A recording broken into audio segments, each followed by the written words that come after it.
Sophie, can you record? It doesn't let me do it. It's recording. Thank you.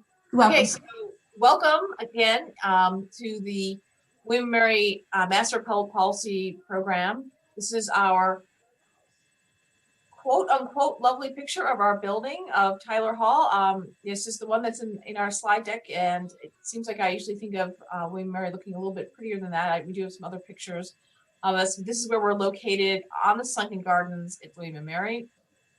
And with regard to the major participants of this info session, again, myself, Elaine Macbeth, Director of William & Mary Public Policy. I teach economics and public policy.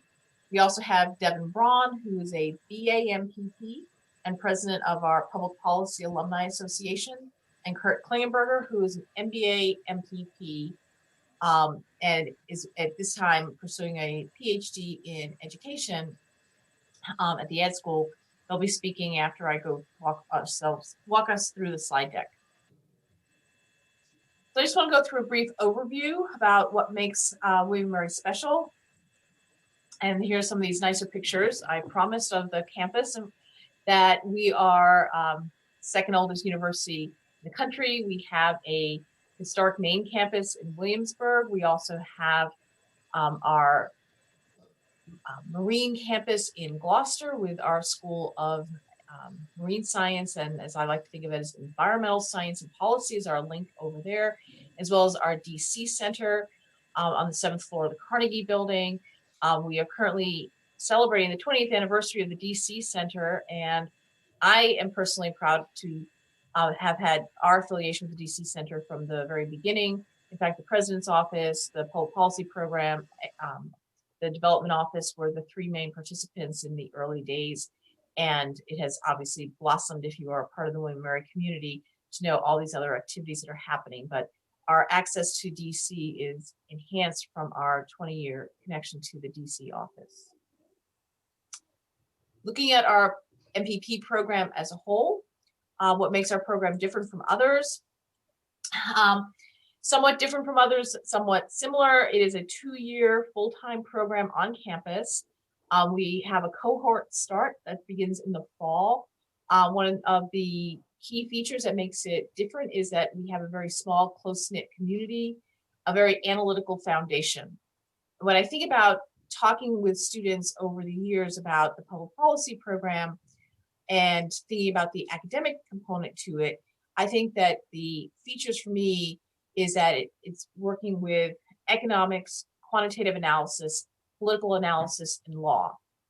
And that we use the economic analysis and quantitative analysis to deal with the how much and how many, and then the law and political analysis to how do you get it done. People want to have that evidence-based decision-making and put it into that context. And that is, I think, the foundation of our program.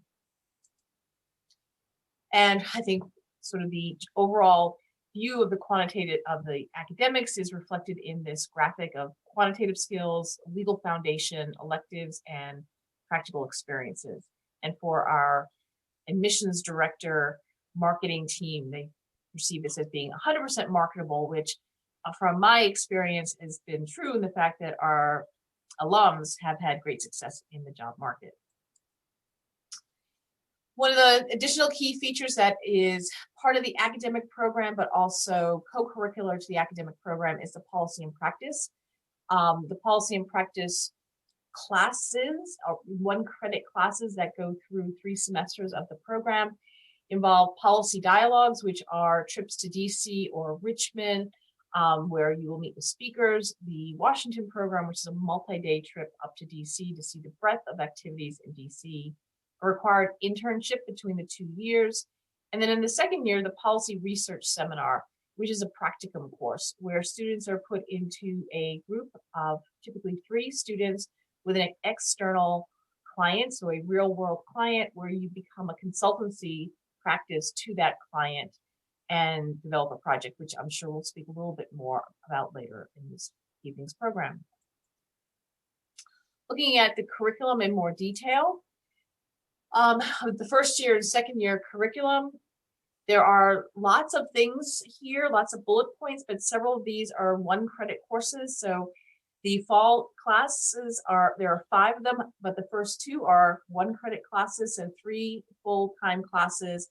The policy and practice, which is a practicum, and the math for public policy analysis class, which is a highlight for most people. And I say that because I teach that. But both of these courses, math for public policy and policy and practice, 1 credit classes that are short courses that I guess complement the rest of your coursework.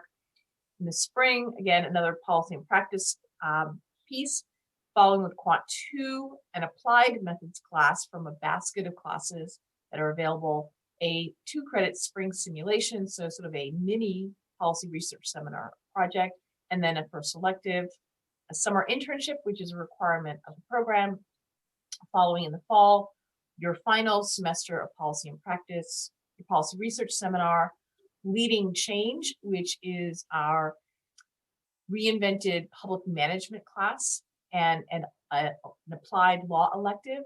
After the law and public policy of the first year, everyone is required to take a law elective in their field of specialization. And then in the spring, our final classes, evidence in the policy process, and applied ethics, equity, and social justice class, and then some more electives. Sample electives are on this screen, from methodology.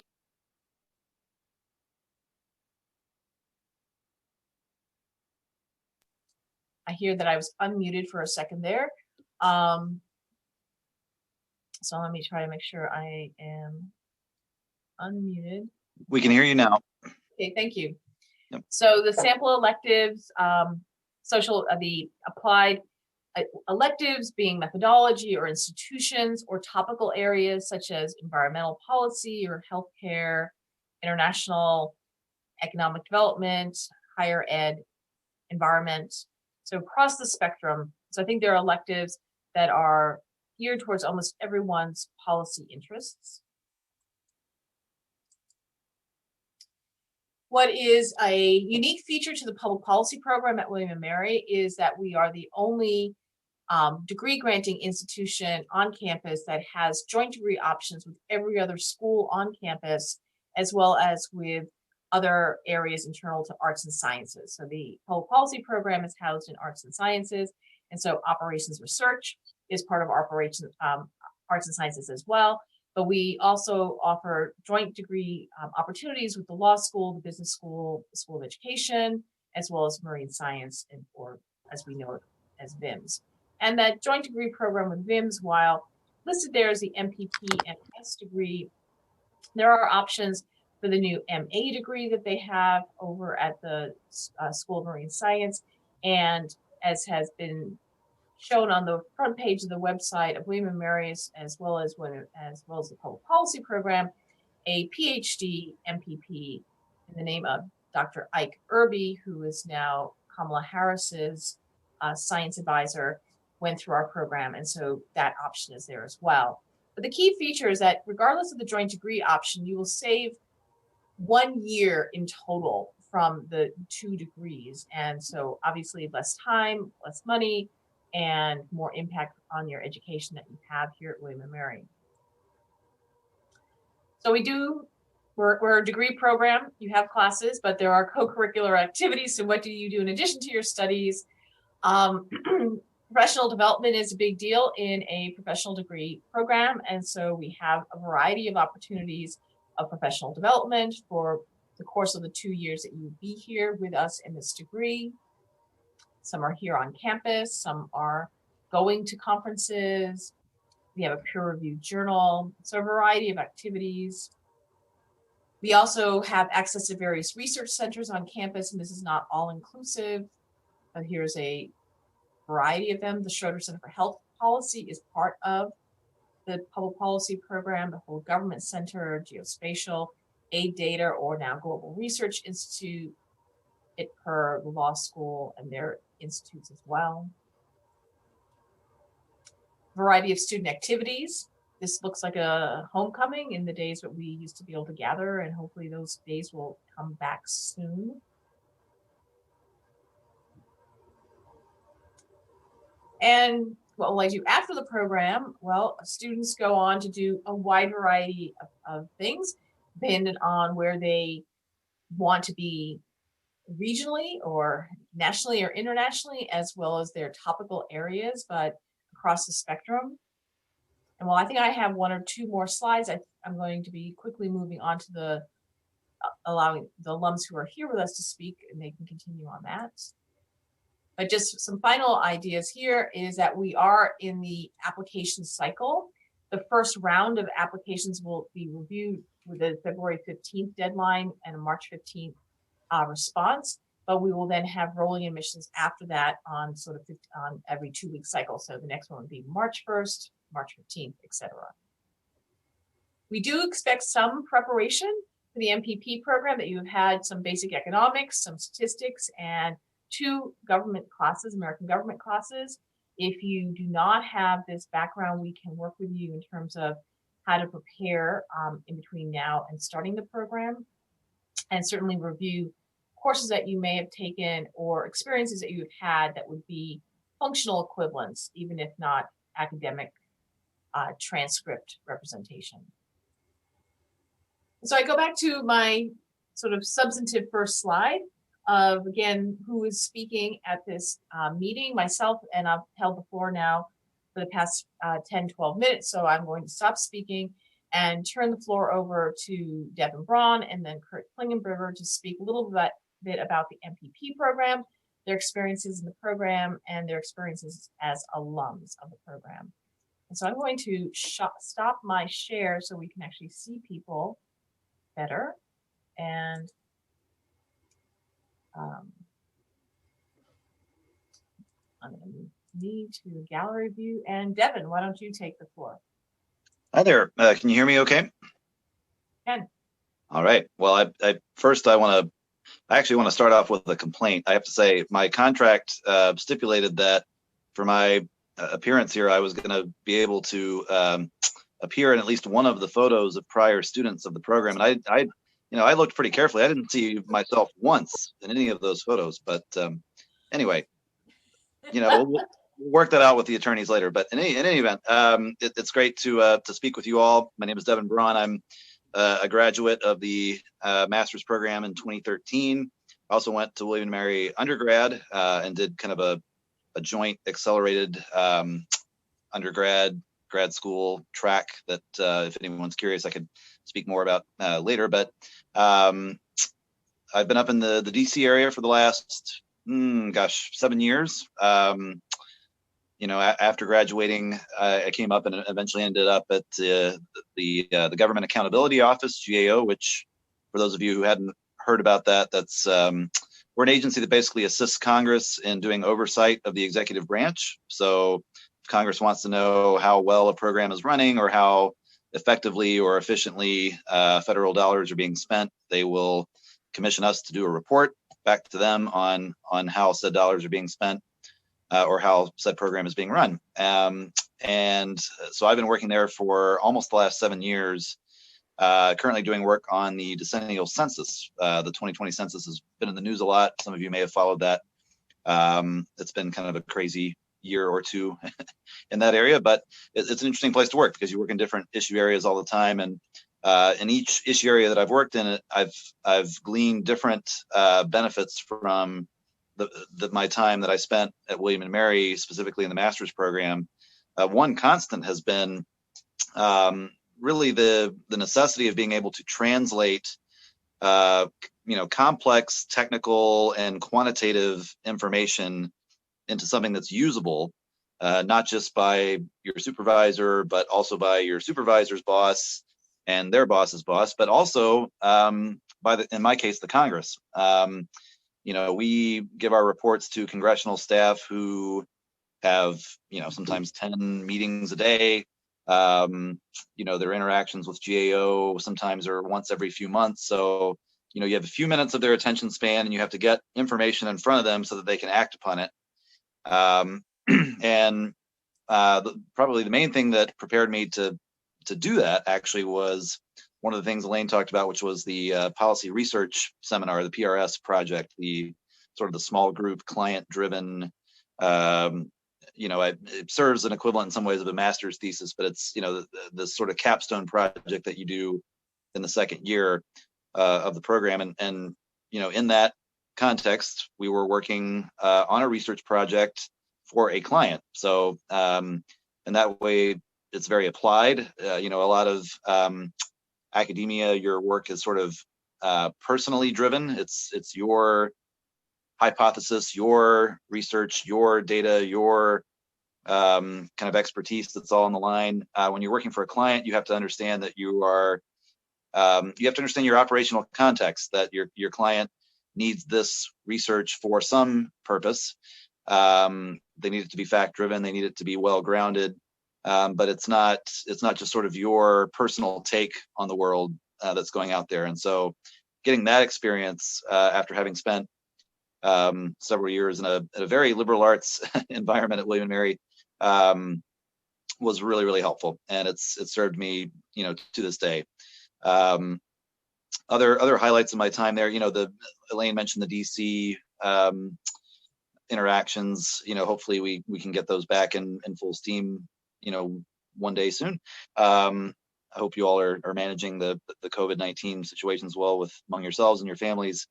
But if we are able to kind of resume things full bore, going to the Supreme Court was a huge thing because we had a law and public policy course simultaneous to that, in which each student was actually assigned to a case that was before the course at that time, and the students had to present mock oral arguments for those cases. And I had the pleasure of being able to actually watch a case be argued before the Supreme Court that I had myself argued in front of my classmates. And I quickly saw which fields were and were not in my future after having gone to the Supreme Court to witness that. But it was a really cool interactive experience that I think otherwise might not jump off the page, but that was a big deal. The quantitative grounding that Elaine mentioned, it can be, especially if you're partnering with something like operations research, it can be in the vein of being a practitioner of very quantitative work. But it can also be extremely helpful if you're, like I say, in charge of translating or making sense of quantitative work that someone else has done. So in my agency, for instance, we have an entire division that's devoted to methodology and statistical methods and analyses. So I don't personally do a lot of those, but I have to use them. I have to cite to them. I have to interpret them. I have to describe them to bosses who, similar to my congressional staff, may only have a couple minutes attention span. So having a background in grounding and quantitative methods that the program, I will say, insists that you get during the first few months of the program is really important and really helpful. And Elaine mentioned some of the professional development opportunities. I think that's key. I worked in the policy review journal, that peer review journal that she mentioned. That always looks good on a CV or a resume, but it's also a really important introduction to, I think, the community of authors who are trying to get published in journals like ours, and some of the methods that they go through to try to get their work done. People who've been in the business for decades in some cases. So getting that kind of real world experience is important too. So I think I'll stop there, other than to say actually that my area of expertise while I was in the program was transportation policy, but I think the way the program is structured is that you're able to be pretty nimble in the policy workplace. You're not sort of limited to the one issue area that you came in with, or that you might have picked for your thesis in undergrad, or your even your PRS in grad school. It positions you well to kind of shift. So I've gone from transportation policy to space policy to overseeing the administration of veterans benefits, to federal workforce planning, to now the census, none of which were sort of my initial inclination. So it gives you a toolkit, I guess, is what I'm saying.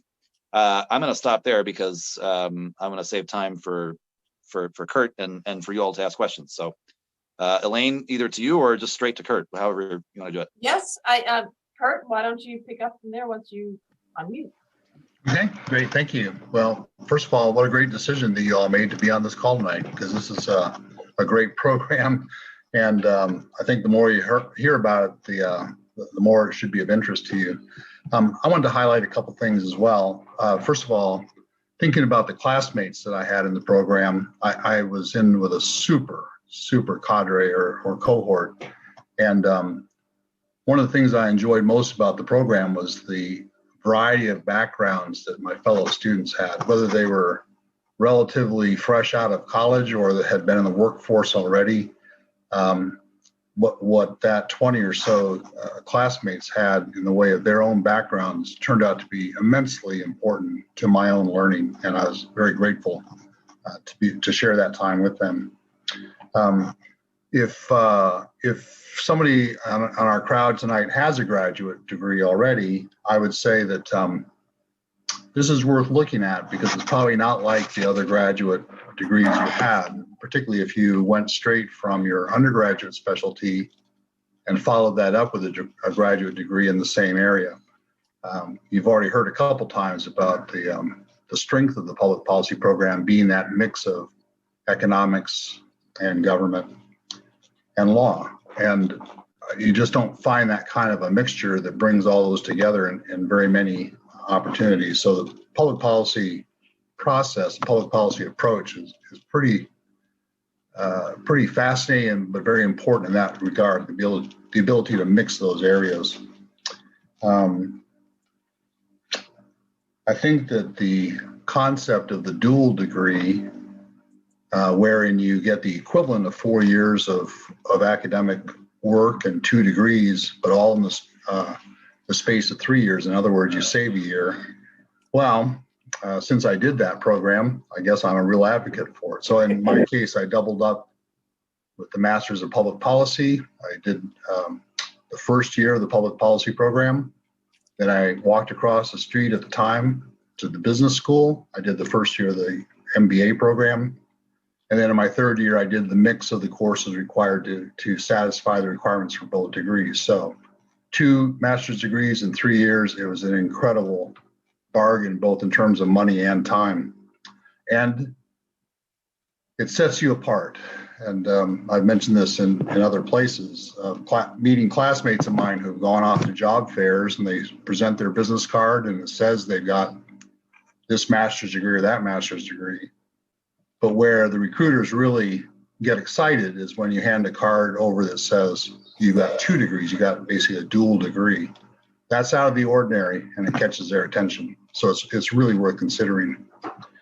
I also will highlight the aspects of the program that Devin's already mentioned. That research seminar in the fall of the second year was absolutely fantastic. As Devin mentioned, you go off with your teammates. In my case, 2 fantastic fellow students, one from China, one from Mexico. In our case, we stayed right on campus and worked over in the aid data program, and we helped them out. They had a real problem. They needed some assistance. It wasn't a make work project. It wasn't a make believe project. It was a problem they were trying to solve, and we spent 3 to 4 months gathering the data, analyzing it, and handing them our proposed solution. So it was real. I think that's one of the real outstanding features of the program. The Policy Review Journal has also been what was a very good experience for me. I had never worked on a journal, and bringing a bunch of classmates together around a table, going over proposed journal articles that authors had submitted, combing through the articles, checking their sources.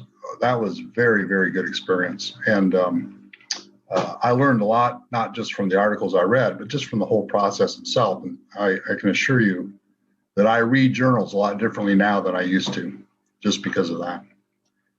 And then finally, I'll just highlight the analytical foundation that Elaine mentioned. The major reason I started the public policy program was because I knew that within my own career, my quantitative skills were weak. And certainly in the 21st century, that you cannot afford to have weak analytical skills. You cannot afford to not understand the quantitative aspects. And the public policy program is a perfect place to get those skills either learned for the first time or fine-tuned if you've done it before. So among the many reasons, that's the primary reason I came to the public policy program. And again, like Devin, I'll leave it there and wait for your questions. So since you both sort of ended with some of the emphasis on the quantitative skills, just to kick this question off, I mean, I'm the wrong person, I guess, to be the cheerleader for the quantitative skills, since I'm also the professor teaching some of the quantitative skills.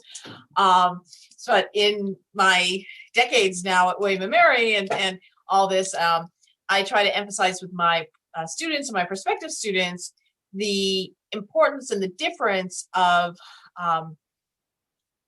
quantitative skills or data that has context, right? I mean, you can't go to city council, let alone a member of Congress or General Assembly's office, and just sort of like wave your hands in the air and like, it's very important there are children involved or something like that. Of course, we need more money for schools. I mean, they want to know how many children, how much it's going to cost, what kind of outcomes we'd be expecting.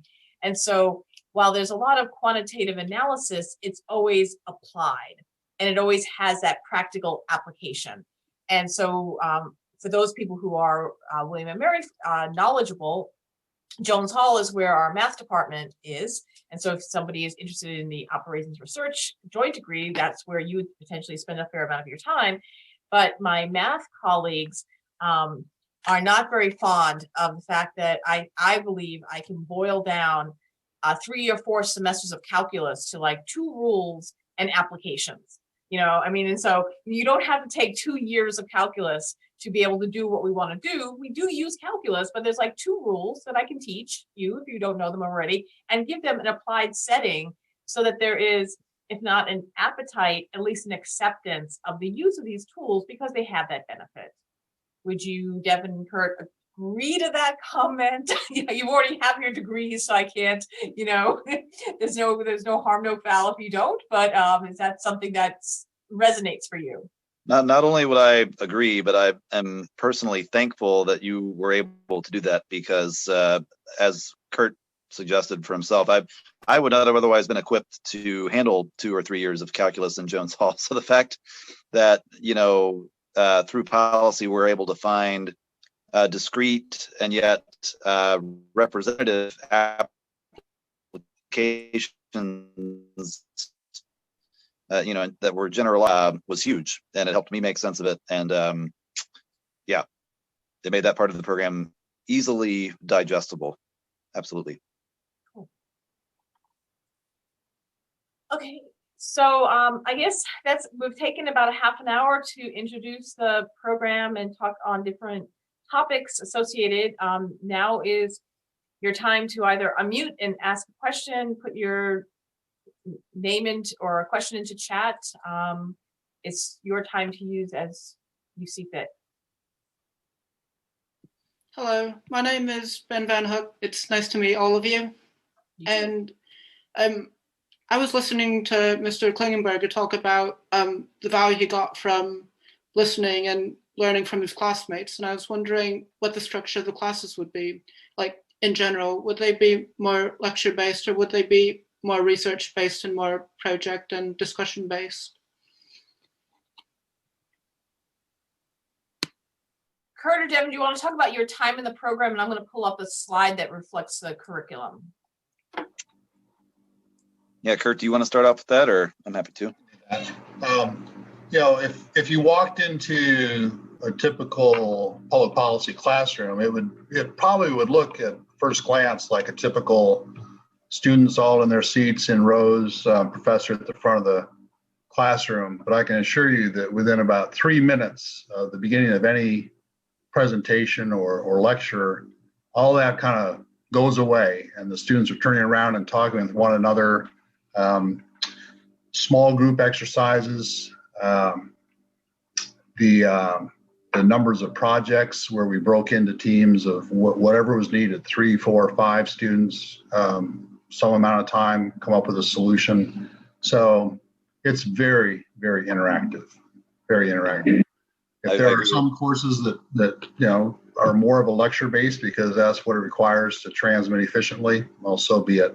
But I think you'd find that you'd spend a lot of time talking to your classmates and getting to know each of them because you're always joining a different group.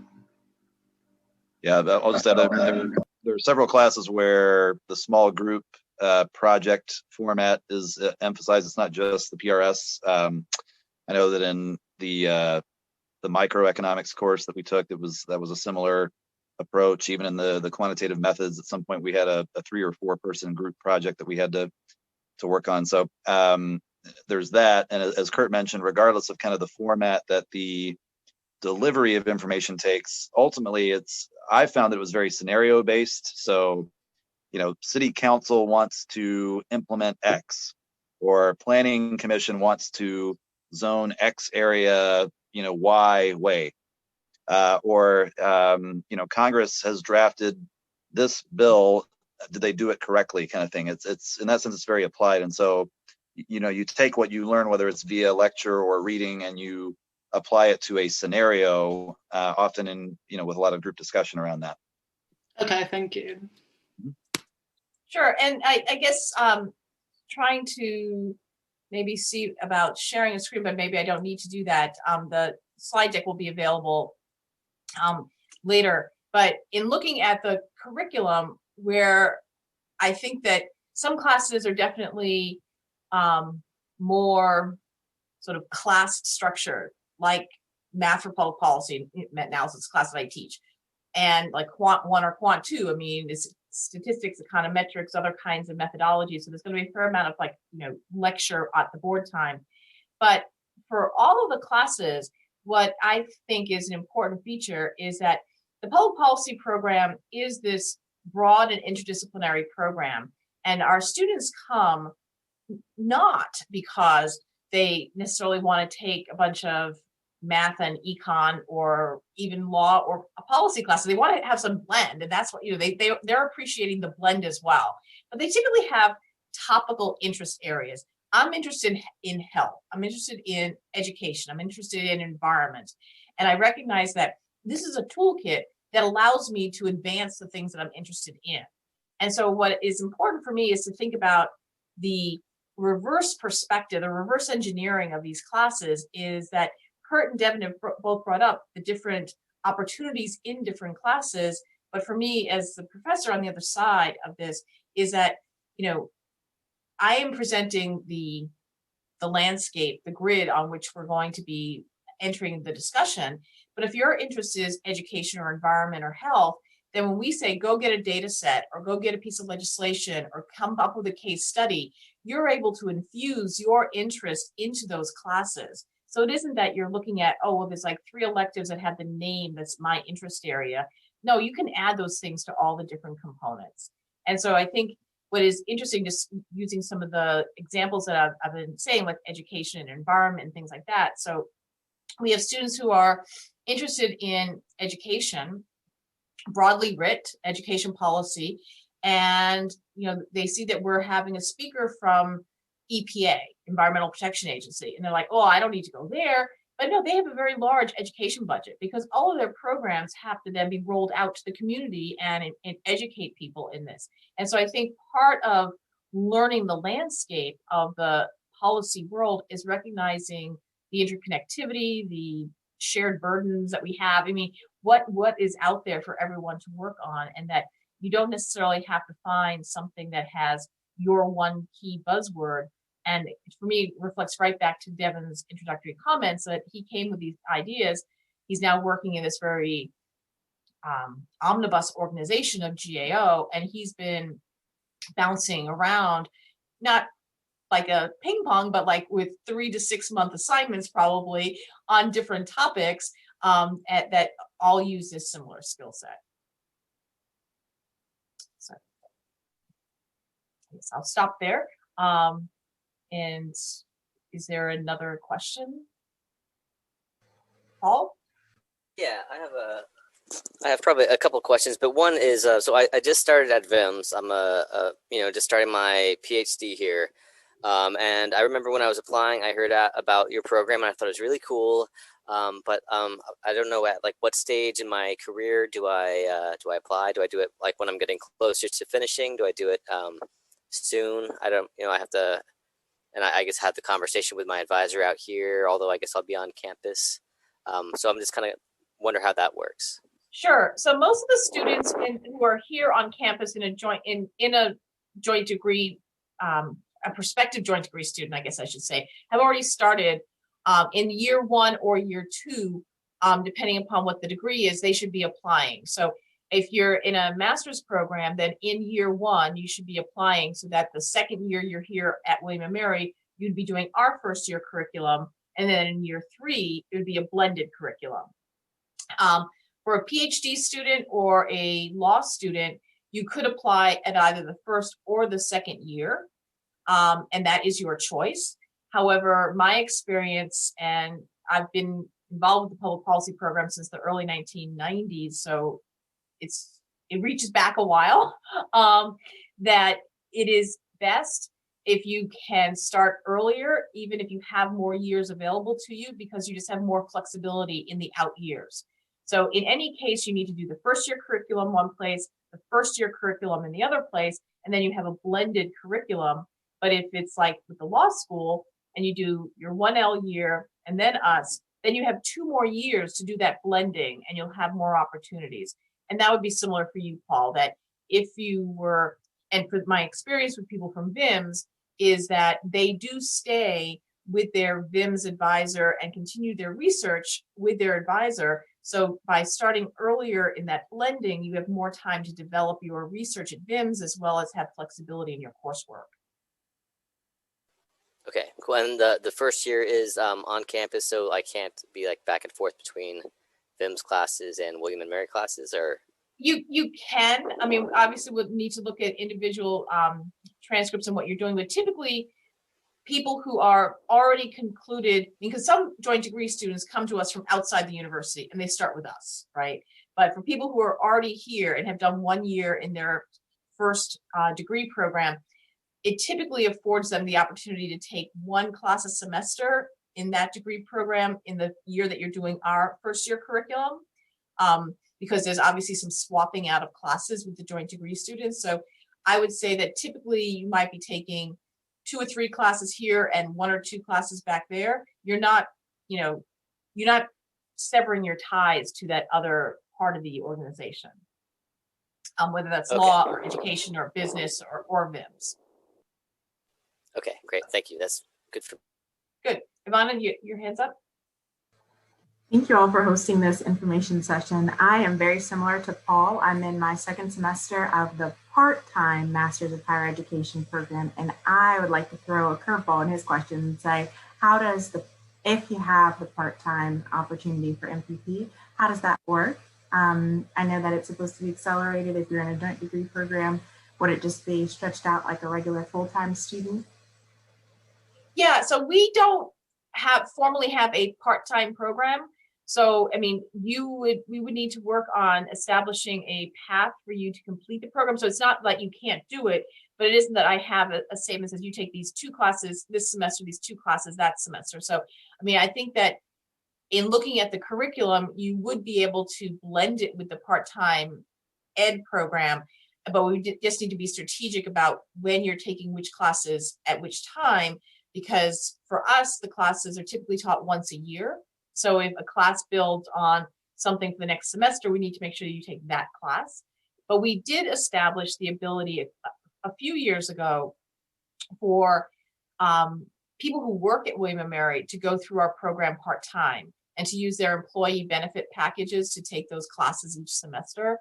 And so while we weren't offering or we never designed a program to like go out on the economy and advertise on WHRO as people are driving home from work to join the part-time program, which I know the ed school does advertise in such a way, that it is possible. We are flexible. And I think that flexibility is that we are smaller and more nimble because of it.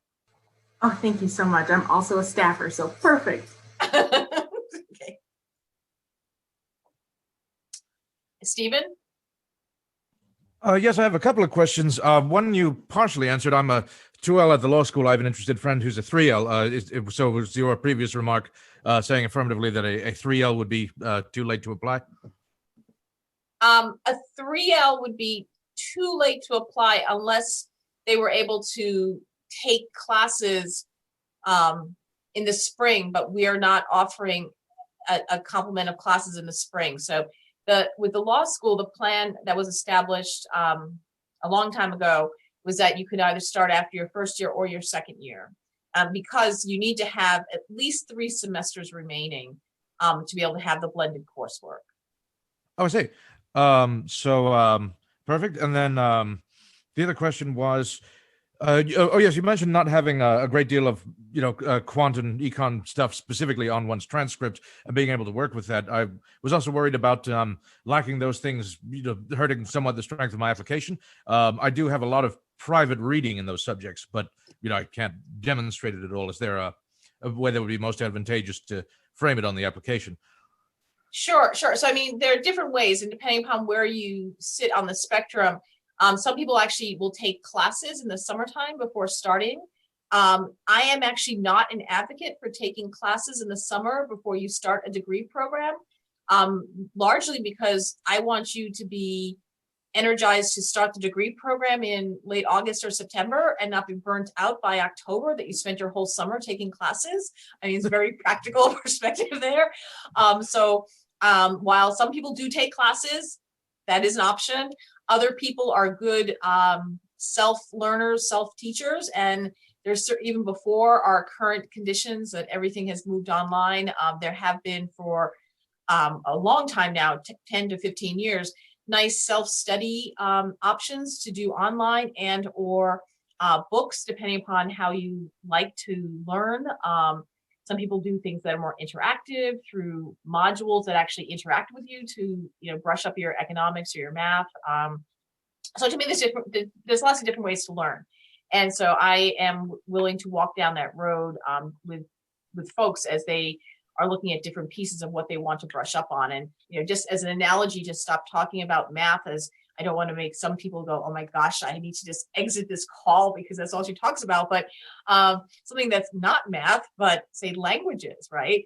Many of us in our normal lives need to travel places, and it's really good if you can speak some of that language. No one's ever going to put a big textbook in front of you, but if you can say, the top 100 words of communication in any community, you're going to do a lot better.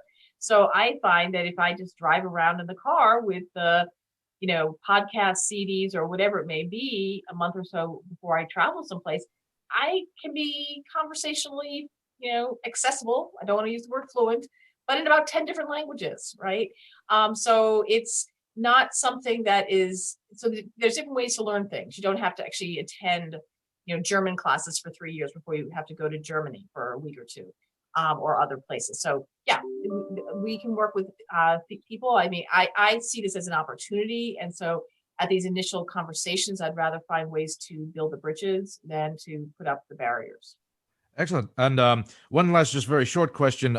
Is the subject of Bayesian probability and the use of like abduction and priors something that gets studied throughout the program? Studied throughout the program? Clearly not.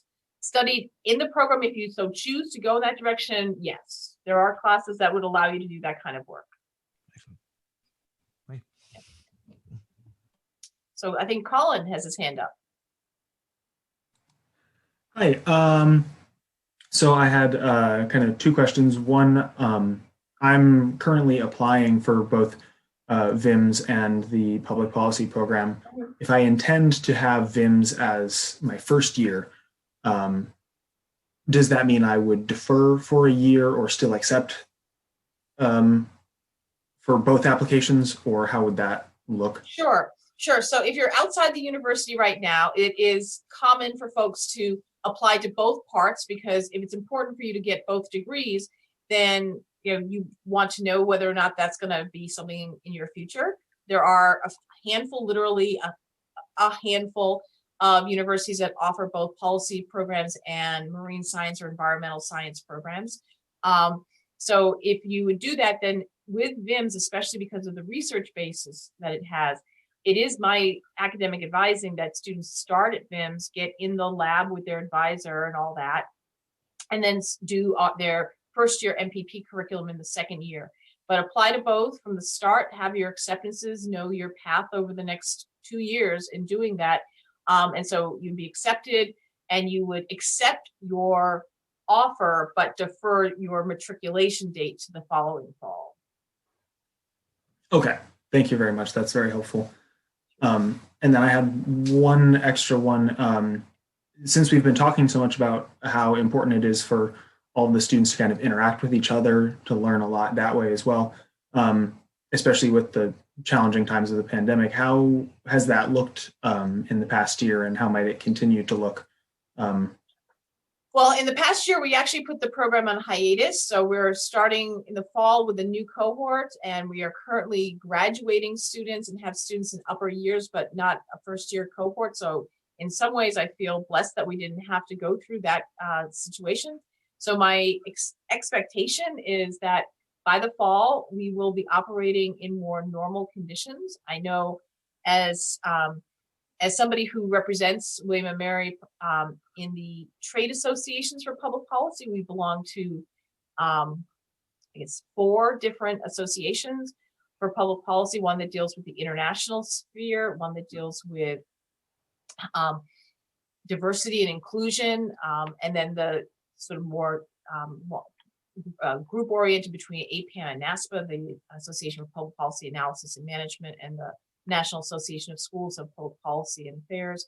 I've been participating in these events. It's all been online, so it has not been an enriching time to attend conferences and really get to know your colleagues and develop that network, which is really important for students in the public policy program, which is why Kurt referenced, during our orientation, we get all of your data and we give you business cards so that before we have our first lectures or trips to DC or Richmond, you all will have business cards with the William & Mary and public policy stuff on it so that you can network with people. My expectation is that in the fall, we will probably be opening up, but I think we'll all have a little hesitation of putting our toe back in that water.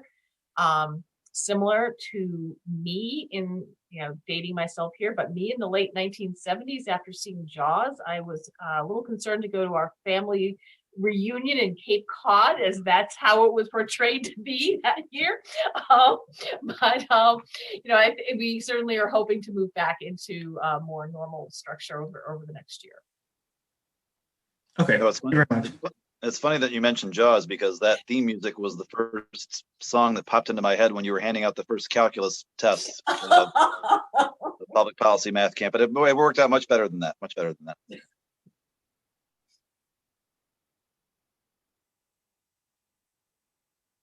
Are there other questions? Okay, Paul. Yeah, I have another question.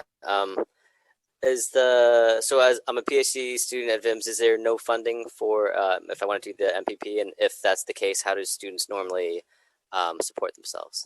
They just get a job? Sure. Well, typically with VIMS, the advisors keep you on their lab and you keep your VIMS stipend. And so that has been the typical case with students from VIMS.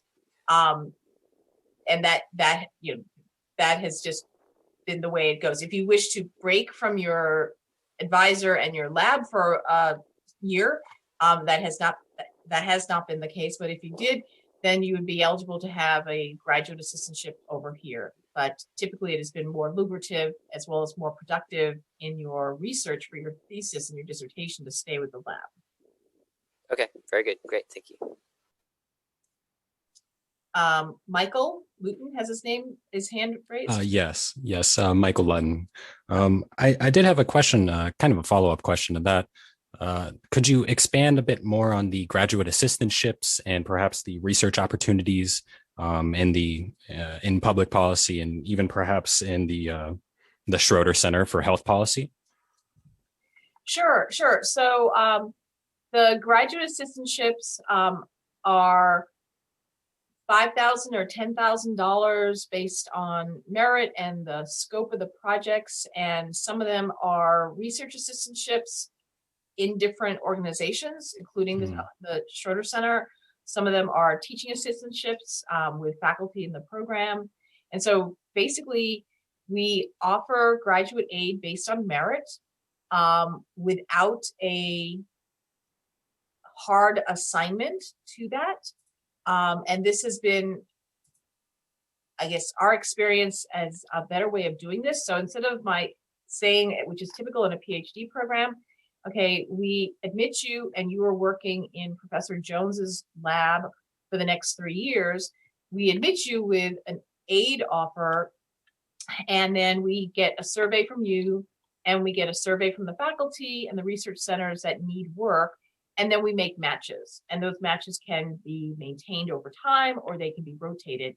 But for me, it's important that there's good work to do. And so if there's only so many projects in-house, which for me, my house is Tyler Hall, but there's some really great work that's being done in other research centers. We have had people work in the president's office. We've had people work in the SHARP program. We've had people work in nonprofits in the community for the city manager's office for the city of Williamsburg. I mean, I have networks out into the community where I know where there are small shops in town that are doing really good work. Some of the nonprofits in town are actually nationally recognized for the work that they do. So, I mean, it really varies. But for me, it's that we're seeking good work for our students to do, and we also engage you in filling out a survey to make that match. Thank Maybe you so much. Devin yeah, sure. Maybe Devin or Kurt could reply to Yeah, comment about. I'll just add real quick, two of the constants sort of within what Elaine just described, that there are teaching assistantships available for the law and public policy course that all the first years take, as well as, Elaine, correct me if I'm wrong, I think there's still one for quantitative methods as well, right? So, depending on how your first year of the policy program goes, what your interests are, et cetera, one of the options among what Elaine described is to be actually a teaching assistant for your fellow policy students, albeit first years in one of those courses, law and public policy or quantitative methods. And I was in the law and public policy one, so that's my background. Yeah, my experience with the assistantships. First of all, I was very fortunate to be able to go over to the law school and help out in their veterans center, and that was a tremendous experience because I learned a lot more about how a law school works, among other things. And I never will be an attorney, but it was very helpful to know more about the process that produces attorneys. And so in this particular case, I worked in their office that helps veterans file claims. And that was very, very eye-opening. And it was only because I was the graduate assistant that I had that opportunity.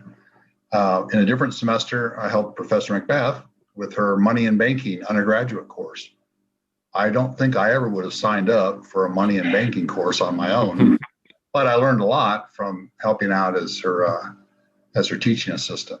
So the variety of things that you can do to fulfill this assistantship requirement is really tremendously varied, and it may be something that you never do again, and it may be because you got the chance to do it as an intern and said, okay, that's not for me, but that's a great way to learn it. I don't know that we talked a whole lot about the summer in between, the required internship. I spent 10 weeks in Miami at U.S. Southern Command, which was a military headquarters. In my case, it kind of scratched an itch. I knew a fair amount about the military, at least I thought I did, but I really didn't know anything about all of our policies and military alliances to the South. And in 10 weeks, thanks to the public policy program, I had a chance to work on some very, very interesting issues at a place I'd never been before. I won't go back there again. I'm sure that life won't take me there, but now I've had that experience. So the opportunity to use that summer in between, I know for many students, at least the classmates I had, that summer internship to some degree was also job hunting, maybe looking to make connections that would pay off after graduation. And that's one way to look at it. But I will also just assert that 10-week opportunity is the chance to go look at something that you're just interested in. You'll gain experience. You really don't know how or when that experience will come in handy, but it will. So I'll leave it at that. Thank you. And I have to thank Kurt. He was my assistant. And given his interest in education that I referenced at the very beginning, that he's now in the PhD program over at the Ed School, he was a really fantastic teaching assistant for me. And he actually developed documents to help my students that I still use.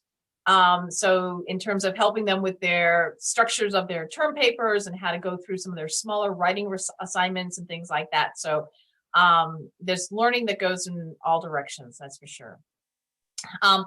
We're approaching the hour, and we said that was going to be the timeline. So I want to respect everyone's ability to regain their evening. But if there is a final question, I'd be happy to take it. And obviously happy to continue the conversation one-on-one as we go forward. I have been hosting with Devin and Kurt a weekly information session, one last week tonight and one next week. So I am trying to get those processed before having lots of individual appointments, but certainly am doing that as well. So one last question, and then hopefully I can continue this conversation with some of you individually as we move forward. Elaine, if there's not a question, I'll put in a quick plug for the alumni group, but let's Okay, pause for let's pause for a question if there is one. Okay, Stephen, yes. Yep. I was curious about the journal. I am currently on a journal with the law school. If I were to do my next year with the Masters in Public Policy program and we're interested in that journal, is there a way that's usually handled? Would I have to do two simultaneously, or actually?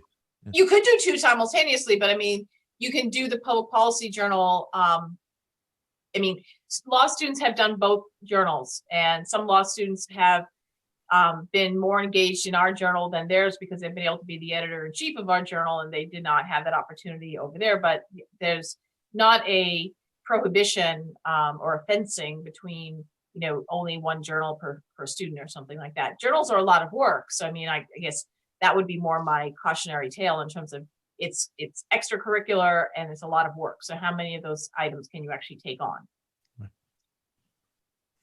So I guess I'll give Devin the last word to talk about the Alumni Association, because the whole point of going to a professional school is to graduate, get a job, and then have a life afterwards. So that's the perfect end to this, I think. Okay, the having a life afterward, that's what I'm still working on, but I've got two of those things. Two of those things. Just real briefly, yeah, as Elaine mentioned, I am sort of the head of the MPP Alumni Association, and I think the fact that we have one of those that is specific to our program, as opposed to alumni associations that go to an entire school or just to the university, speaks to kind of the depth of connections that people form within the program and with other alums even. So, some of our PRS projects are with people who've had prior affiliations with the program. That's been a great source of networking. Internships, as Kurt mentioned, I had my summer internship with an alum who then we did research for, and ultimately that research gave me a body of expertise to help me get jobs. It was great. But from the program, we've had people involved in state, local, federal, international politics throughout the globe, throughout the country, throughout different levels of government, as well as people in the consultant and kind of nonprofit sectors. So we have a really wide-ranging, despite sort of the relative short history of the program in William and Mary terms, we have really a vast alumni pool. And what we do every semester is typically we put together a newsletter that highlights what current students are doing, as well as what alums are doing. And the idea being that people can then forge connections that way. And so, we look forward to kind of re-energizing that here in the coming year as we emerge from COVID. But just so you know, there is a really active alumni base with this program that goes back to the early 90s up till today. So just wanted to put that plug in. Perfect. Well, as we're now at 6:01, I do want to keep us to our time. I especially want to thank Devin and Kurt for coming here this hour to share so that you get a broader experience than just me. But I also appreciate all of you for coming and for asking your questions and sharing your thoughts with each other, because it makes it a much richer program. And I hope you have a good rest of the evening and the rest of the week. And the groundhog gave us the bad news yesterday. So stay safe, stay warm. If you're somewhere where it's snowing, be extra careful and take care. Good night. Thanks all. Thank you. Thanks. Good night. Thank you.